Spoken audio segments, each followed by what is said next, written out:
Localizada na parte sul da Península da Coreia, a Coreia do Sul era um país agrícola, com a maioria da população vivendo no campo e desenvolvendo uma agricultura arcaica, principalmente de arroz.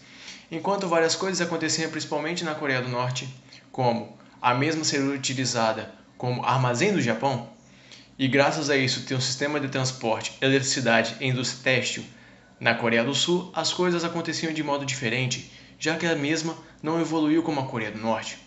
No fim da Segunda Guerra Mundial, a parte sul da Coreia era ainda uma região fundamentalmente agrícola. No início dos anos 50, a população rural representava 75% da população total. Mais tarde, já na época em que institucionalizada a divisão da Coreia, autoridades militares de ocupação norte-americanas levaram a cabo uma reforma agrária radical para conter a influência comunista na região.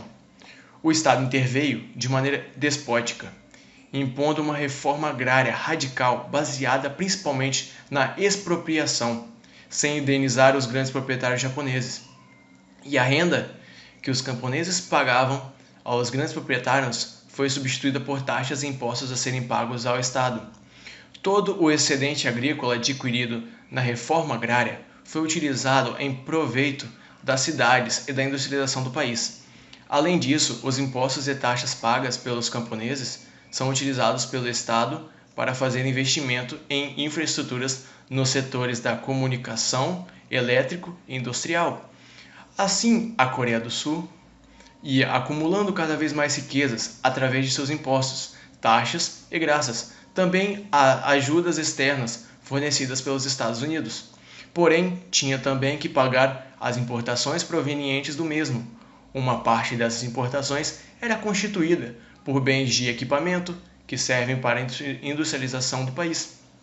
O desenvolvimento industrial dos anos 50 foi essencialmente organizado em torno da produção de bens com vista à substituição de importações para satisfazer o mercado interno, principalmente agroalimentar e têxtil.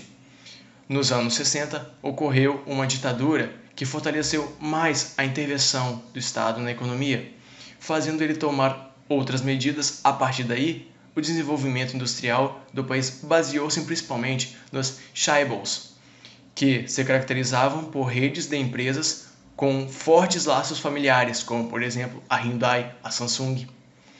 A sociedade sul-coreana mudou profundamente durante a ditadura. A população urbana passou de 28% em 1960 para 55% em 1980, aproximando-se da estrutura social dos países industrializados. Então, nas décadas de 1980 e 1990, apresentou um dos maiores índices de crescimento econômico do mundo, pois o mesmo veio possuir mão de obra muito barata, qualificada e produtiva, devido a um bom nível educacional que a população adquiriu. Esse baixo custo de mão de obra associado às medidas governamentais, como os subsídios às exportações e o controle da política cambial, tornava os produtos muito baratos. Isso lhes garantiu alta competitividade no mercado mundial, alcançando elevados saldos comerciais, os quais eram reinvestidos a fim de alcançar maior capacitação tecnológica. A Coreia do Sul adaptou as suas atividades de exportação à procura do mercado mundial, conseguindo favorecer as indústrias que possuem uma porcentagem elevada de valor acrescentado, sendo assim, substituiu exportações de produtos apenas transformados, matérias-primas, por mercadorias cuja produção requeria tecnologia avançada e então destinou suas exportações a um mercado que tinha interesse em produtos tecnológicos. A província de Seul, que foi desde o início a pioneira da industrialização e além de capital do país, é também centro político, econômico, cultural e comunicacional. E a província de Gyeongsang, que possui em dia indústria têxtil, eletrônica e também petroquímica. Essa industrialização do país transformou uma sociedade que era praticamente composta totalmente de população rural em uma composição totalmente urbana. Não só isso, mas também fez com que seus habitantes ficassem mais inteligentes, capacitados. Vale ressaltar também que a industrialização adotou um modelo produtivista que comprometia principalmente o meio ambiente, o que ocasionou coisas como o aumento da poluição e formação de ilhas de calor.